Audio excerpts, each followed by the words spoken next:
캘리포니아 산불 부분에 있어서 트럼프가 캘리포니아를 방문했나 봅니다. 사실 LA의 대형 화재라고 하는 것이 뭐 자연재해일 수도 있지만 물론 보는 사람에 따라서는 좀 다를 수가 있어요. 그러니까 트럼프 같이 공화당의 소위 말하는 작은 정부를 추구하는 보수주의자 입장과 사실 뭐 게빈 뉴섬이라고 하는 캘리포니아 주지사. 사실 게빈 뉴섬은 뭐 사실 차기의 민주당의 대권 주자로 뭐 사실 물망에 오르고 있지만 지금 이 화재 사건으로 많이 정치적으로 몰리는 것 같아요.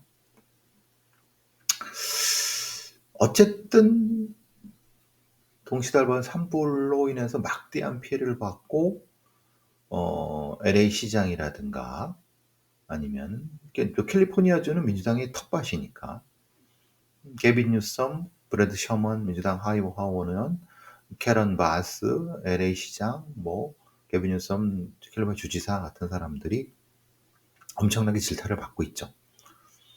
그래서 우리나라 말로 이제 강남 좌파라는 것과 비슷한 리무진 리버럴이라고 하는 리무진을 탄 리버 자유주의자 같은. 그러니까 걔네들은 뭐 우리로 봐서는 민주당의 저런 정치인들이 무슨 좌파야라고 하는데 미국의 우파들이 보기에는 아마도 강남 좌파 같은 느낌인 것 같아요. 리무진 같은 비싼 차를 탄 리버럴이니까. 사실 오랫동안 캘리포니아라든가 LA 뭐 이런 데는 뭐 민주당의 정치인들이 상당히 많이, 그러면서 올해 고인물은 썩는 것처럼 무능하고, 그러니까 실제로는 대가리만큼 말만 앞서온 뭐 진보파라고 할까요? 뭐 이런 자유주의자들이 많이 있었고 그들이 무능하다. 이것을 이제 뒤집어 씌울 수도 있고, 말하자면 트럼프가 이 산불이나 화재를 계기로 민주당의 캘리포니아 정치인들을 싸잡아서 뭉개버릴 수 있는, 또 욕먹어서 싸죠. 왜냐하면 이 정도로 엉망이 인상패라고 하면은. 근데 이게 실제로 자연재해만인가? 아니면 대응할 수 있었는데 대응을 못한 건가? 근데 자연재해만이라고 보기는 어려운 부분이 있어요. 그러니까 이른바 이 민주당의 정치인들이 제대로 대응 못한 바도 없지 않다. 그러니까 결국은 그 여론을 등에 업고 소위 연방재난관리청을 폐지하고 재해 대응을 각 주에 맡기는 구상을 트럼프가, 말하자면 작은 정부가 되는 거죠. 연방 정부가 다 개입하는 것이 아니라. 그런데 사실 이건 좀 논란이 있을 수 있어요. 왜냐하면 다른 어떤 연방재난관리청, 페마라고 하죠. FEMA라고 하는 것이 있어서 다른 부분에서 상당히 이 재난을 막는 데 도움이 되지만 속도가 느리다. 말하자면 재난이 터졌을 때 직접적으로 그 주에서 바로 대응을 하기보다는 연방에서 뭔가 하는, 그러니까 좀 느리죠. 근데 그게 맞나? 그런 생각도 하기도 하고. 어쨌든 수십만의 이재민들이 발생을 했고 정책적 무능 속에서 사실은 문제가 있는 건 맞고, 차라리 근데 문제는 캘리포니아 같은 주정부가 할 수 있는 게 있고, 그럼 차라리 그러면 캘리포니아 주정부를 독립을 시키든가, 그죠? 훨씬 더 캘리포니아는 사실 독립하는 게 더 훨씬 난데. 근데 그러려고 하면은 주변에 연결된 그 지하수나 수원이나 아니면 이런 자연계 다 연결돼 있으니까 참 쉽지가 않은 것 같아요. 그런데 물론 지금 이제 이게 주로 이제 지금 문제가 되는 게 이 비싼 주택들이 많이 이 피해를 받아갖고 더 이런 트럼프가 지랄을 하는지도 모르겠어요.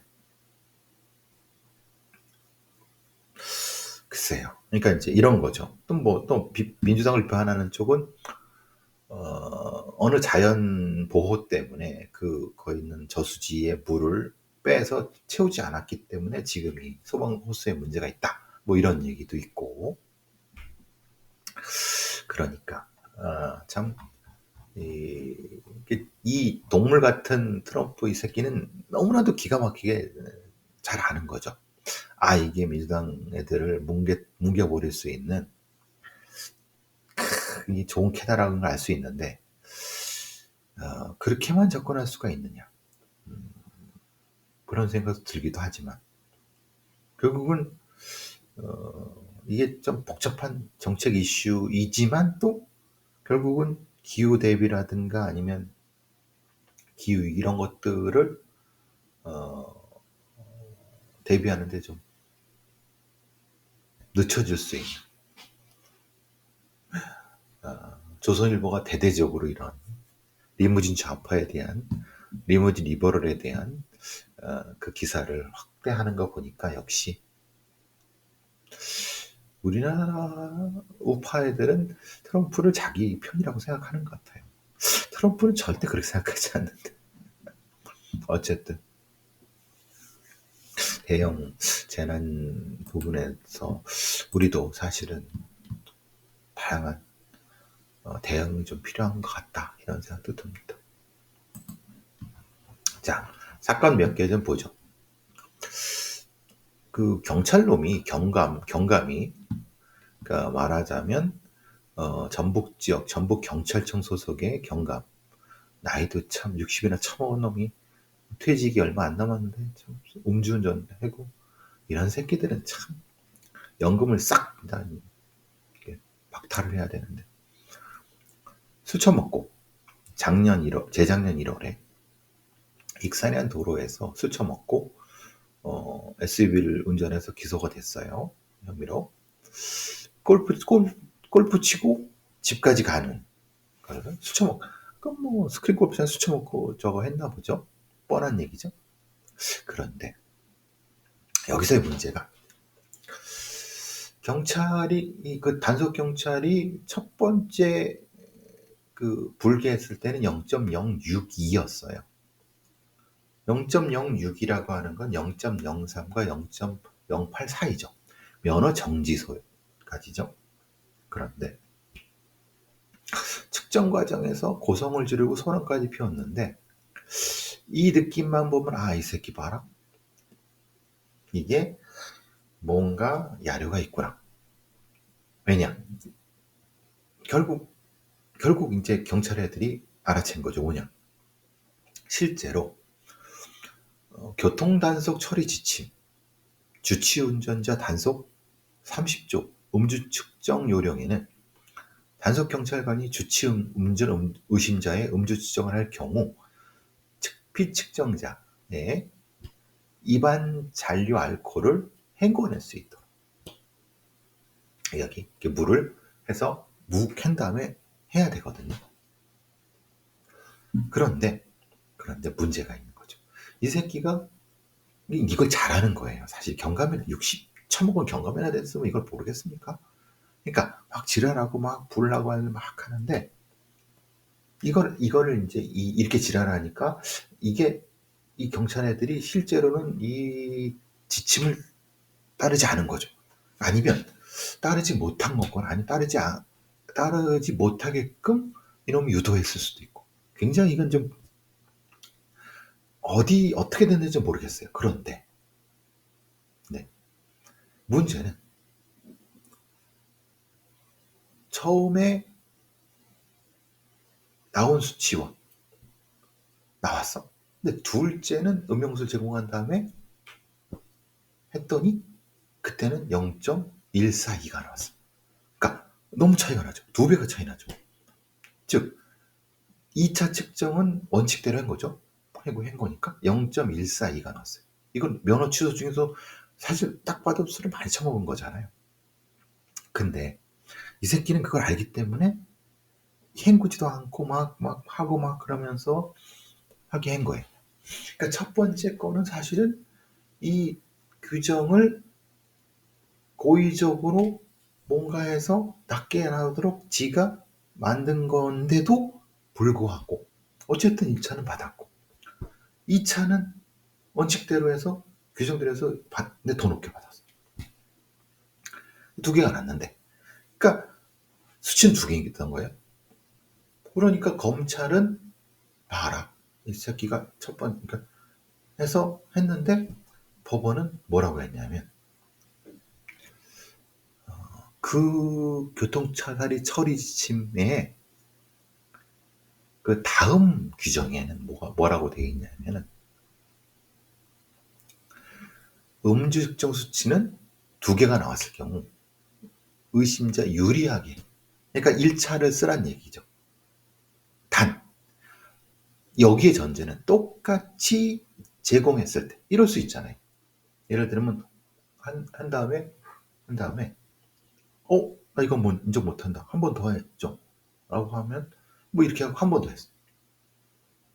이랬을 경우는 2개가 똑같은 것 중에 하나 낮은 걸 쓰는 게 맞죠. 근데 문제가 1차는 왜 어떤 이유 때문에 상황인지 모르겠지만은 막 소리 지르고 막 지랄지랄 하니까 이 음용수 제공을 하는 걸 깜빡한 것 같아요. 아니면 뭔가 이렇게 뭐 자기들끼리 입을 맞췄을 수도 있고 단속 경찰관 놈들이랑 이거 모르죠. 근데 사실은 추정일 뿐이니까. 근데 이렇게까지 차이가 날 수가 있느냐? 0.062인데 하나는 0.142인 2배가 차이 날 수 있냐? 근데 가능합니다. 즉 말하자면 즉 이 과정을 알고 있는 놈이라고 하면은 분명히 여기서 내가 저걸 하지 않고 이렇게 한 다음에 하고 하면은 낮게 나올 수 있다라는 걸 알고 있다고 하면 그러면 이거는 검찰의 판단대로 첫 번째 측정은 뭔가 문제를 일으키려고 했던 잘못된 측정이라는 걸 검찰이 입증을 했어야 되는 거죠. 그런데 검찰은 그 입증을 사실은 못한 것 같아요. 그러니까 입증을 못했기 때문에 법원에서는 어쨌든 2가지가 똑같다. 그러니까 낮은 걸 선택할 수밖에 없다라고 하는 거고 이거 아무래도 찜찜해요. 3심 가서는 또 바꿀 수도 있을 것 같다는 느낌이 들어요. 만약에 검찰이 아니 이건 용납 못해 라고 하면은 대신 근데 그 법률심이고 어쨌든 근데 왜 이거를 2심에서 그러니까 1심에서는 분명히 이게 그러니까 말하자면 1심에서는 2심하고 똑같았어요. 1심, 2심 다. 2심에서 만약에 1심에서 나왔으면 2심에서 검찰이 사실은 얘가 이걸 이렇게 하려고 이렇게 난동을 부린 게 사실은 이걸 낫게 하려고 한 거 이걸 입증했어야 되는데 문제는 그 상황이 다 만약에 그거를 측정하는 경찰관이랑 짜고 했다고 하면 2심 이거는 사실 좀 애매한 부분이 있어요. 모르겠어요. 이게 짜고 했는지 모르겠지만 너무 차이가 나죠. 1차와 2차가 0.142, 0.06인데 너무 이상하다고 생각하지 않으세요? 그게 재판부는 이런 거예요. 늘 하는 말이죠 뭐. 경찰 신분으로 죄책이 무겁다. 그런데 범죄 전력이 없는 초범. 당연하죠. 경찰인데. 자기 잘못 반성하겠다. 그 개소리고. 그래서 벌금 500만 원 선택했어요. 그런데 재판부의 이 판사라는 새끼도 참 한심한 거죠. 근데 검사가 그걸 입증을 못했는가 그걸 좀 봤어야 되는데 안타까워요.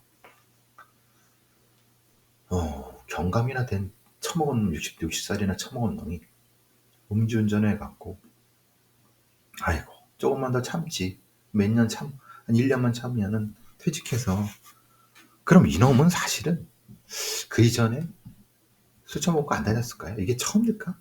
저는 절대 그렇다고 생각하지 않습니다. 이 새끼는 분명히 이전에도 했을 것 같은데 뭐 만약에 안 잡혔다고 하면 참 나이 처먹고 경찰 생활 마무리하는데 음주운전을 해갖고 유죄 받아서 참 아휴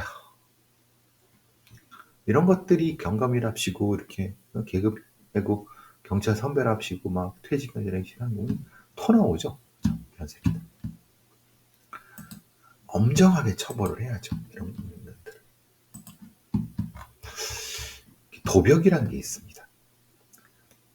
사기벽도 있습니다. 그러니까 상습 사기범과 상습 절도범은 똑같습니다.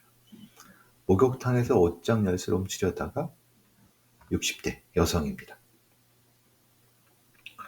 공중목욕탕에서 탈의실에 있는 열쇠를 훔치려다가 재판했어. 같은 수법으로 2022년에도 징역형의 집행유예를 받았는데 끝나기도 전에. 그러니까 우리 생각은 그렇죠. 야 집행유예 그거면 끝나도 상관없는데 왜 그러느냐.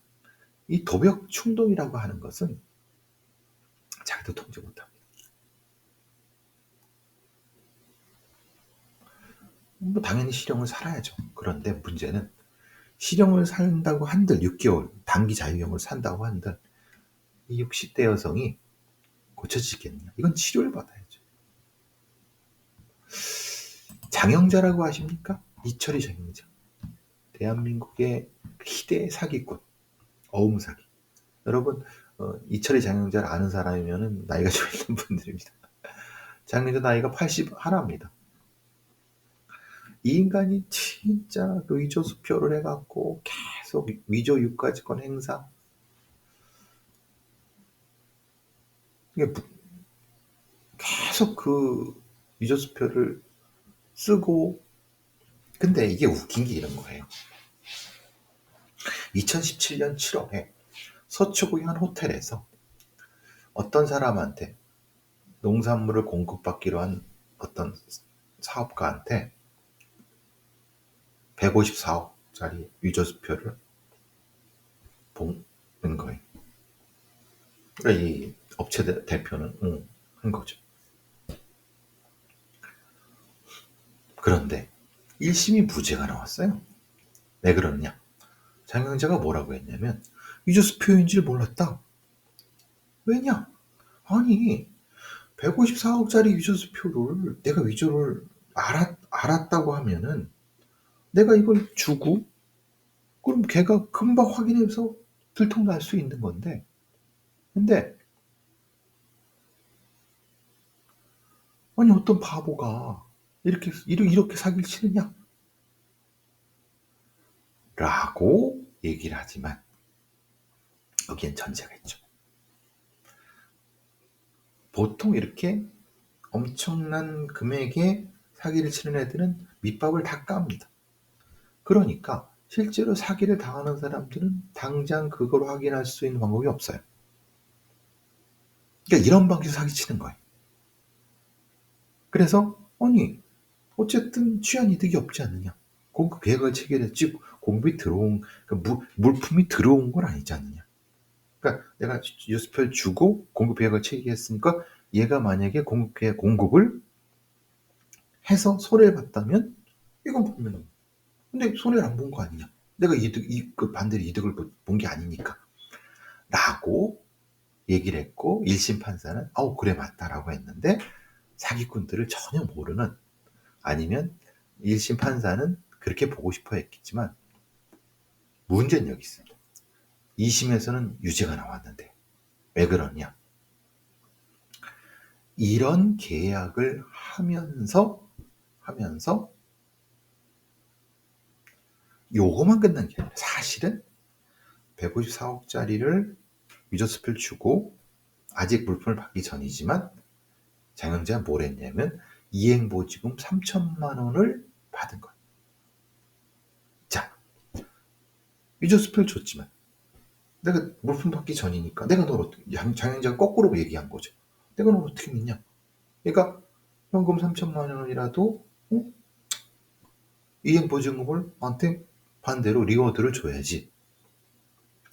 결국은 이 장영자는 사실은 이 유조수표 용지라든가 유조수표 위조한 걸 굉장히 많이 가지고 있는 것 같아요. 이전에도 똑같이 썼고.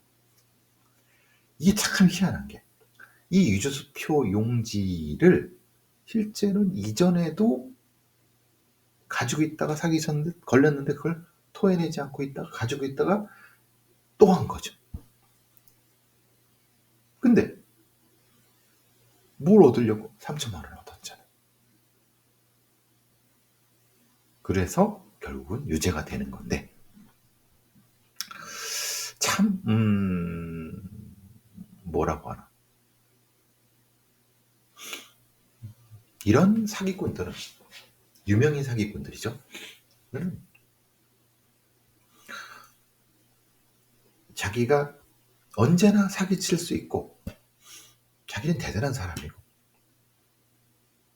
그렇게 생각을 해요.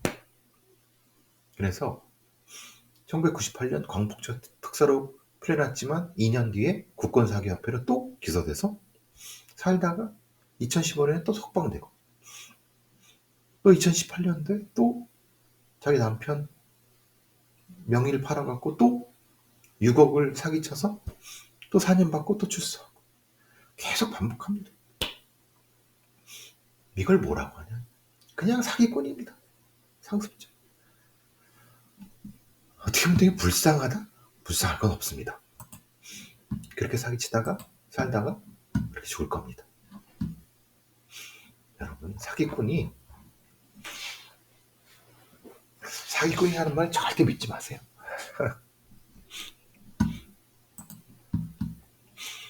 교도소에서 재소자 간에 폭력이 왔다 갔다 했습니다. 그런데 위증을 부탁했어요. 너 나한테 맞아서 귀가 터진 게 아니야? 라고. 위증자, 교사자 다 실형입니다. 위증은 굉장히 엄한 처벌을 받습니다. 이런 일도 있고요.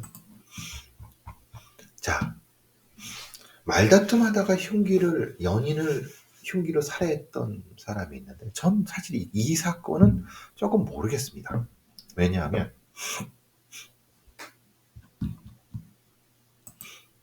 처음에 30년이 나왔어요. 왜냐?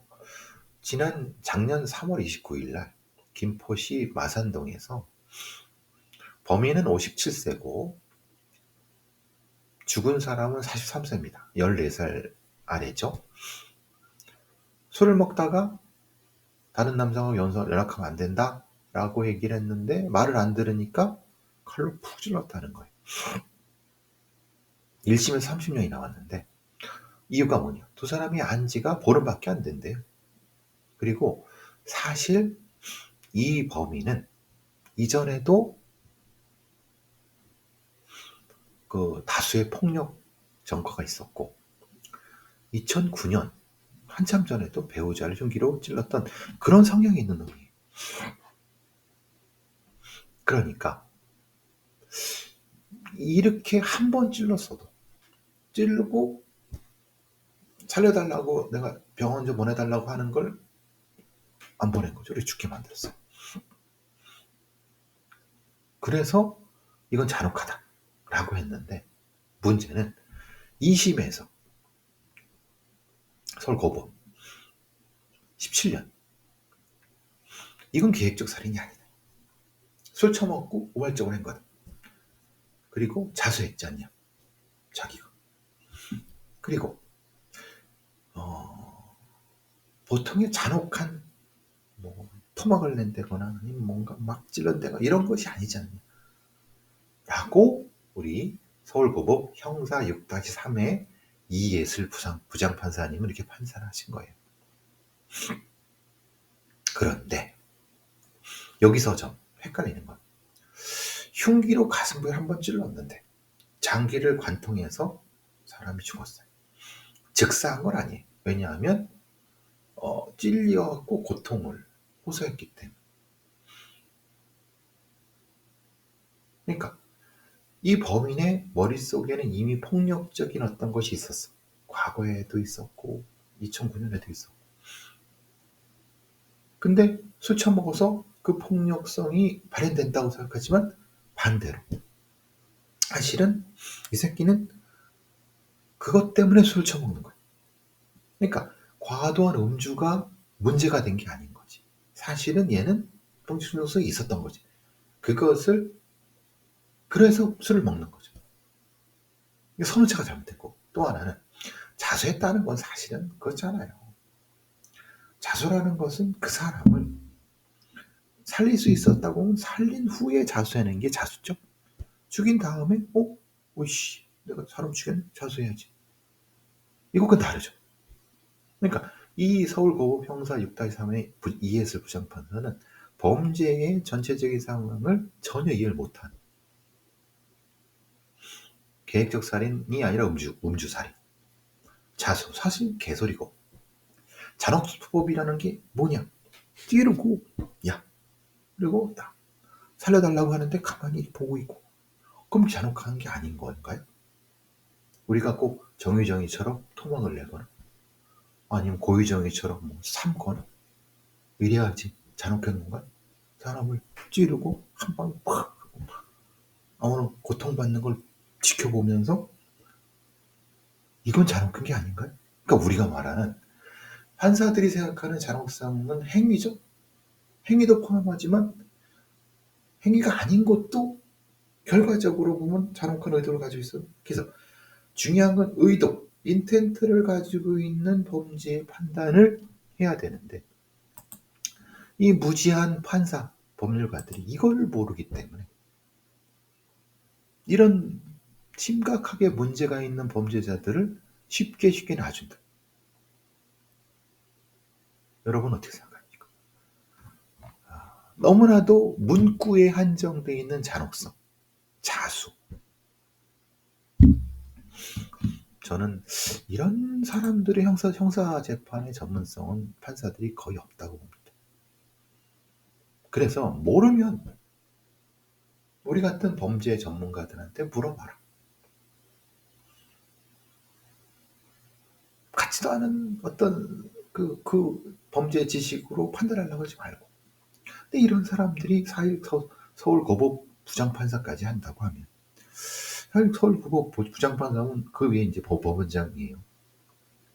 그래서 우리나라에 이런 형사사건의 범죄 시스템, 범죄 처벌이라든가 판단 시스템, 유무죄 판단과 형량 너무나도 부실하고 너무나도 한심하다, 이런 생각이 많이 들었습니다. 이 간을 보면서 제대로 된 심리가 맞냐, 제대로 된 형량 판단이 맞냐, 한번 그 이해슬 판사한테 한번 묻고 싶습니다. 글쎄요. 어쨌든